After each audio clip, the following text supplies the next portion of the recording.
ابھی تو آپ دیکھیں وہ ہوا ہے سر لبنان میں بڑا جو ہے وہ خوفناک واقعہ پیش آیا اور وہاں پر تقریباً کوئی 4-5 ہزار پیجرز ایک دم پھٹے ہیں. کہ پیجر جو ہیں ابھی وہ ایسا ہے نا، اس کی ایک وائرلیس کی ایک قسم ہے یہ پیجر، جی ہاں جس سے آپ رابطہ کر سکتے سر. ہیں یہ آپس میں. 90s کے دور میں آپ کو یاد ہوگا کہ بہت پہلے زیادہ پیجر ہی ہوتے تھے، بالکل پیجر موبائل فون اتنا عام نہیں ہوا تھا. ایگزیکٹلی. اور خاص کر ہاسپٹلس کے اندر جو ہے یا کارپوریٹ جو کمپنیز تھیں وہاں پر یہ استعمال ہوتے تھے کہ جی میسج جو ہے وہ آپ کو 1 وے مل جاتا تھا. بعد میں پھر وہ 2 وے کمیونیکیشن کے لیے بھی پیجرز آنا شروع ہوئے. اب وہ ہوا نا کہ لبنان میں ان کو خدشہ تھا کہ بھئی یہ جو موبائل فونز ہیں ان کے ذریعے حملہ ہو سکتا ہے. حزب اللہ کے پیجر، حزب اللہ نے پیجرز جو ہیں ہاں جی وہ بڑی تعداد میں منگوا لیے تائیوان سے.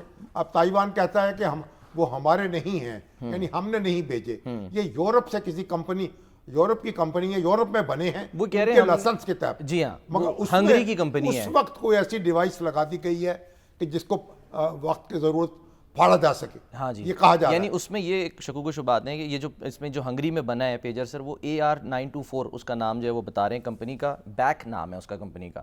لیکن وہ یہ کہہ رہے ہیں کہ وہاں سے جب وہ چلے ہیں، وہی جو آپ والی بات درمیان میں اس کے ساتھ چھیڑ چھاڑ کی گئی ہے. اب یہ تو تحقیقات ہوں گی تو پتہ چلے گا.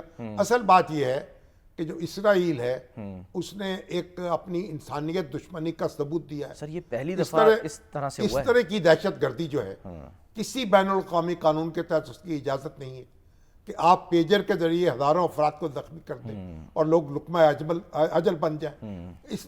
یہ مثال نہیں ملتی.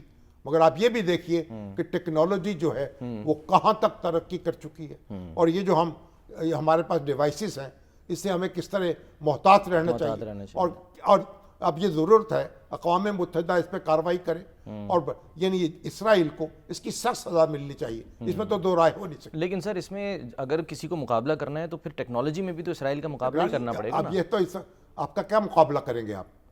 اگر یہ دہشت گردی اس طرح کی ہے تو اس کا تو کوئی انسان توقع تو نہیں رکھتا کہ عام شہریوں جن پر آپ جنگ کے دوران بھی اگر کسی ملک سے آپ کی جنگ شروع ہو تب بھی آپ اس کے عام شہریوں کو نشانہ نہیں بنا سکتے. تو لبنان سے تو اس کی جنگ نہیں ہے اور وہ نشانہ بنا رہے عام شہریوں کو. تو اس کی اتنی بربریت کی اس سے زیادہ کوئی سبزی خرید رہا ہے، کوئی کچھ اپنے کام کر رہا تھا. بڑا طاقتیں جو ہیں ان کو غور کرنا چاہیے اور شرم سے ڈوب مرنا چاہیے اگر اس کا ہاتھ نہیں روکا جاتا.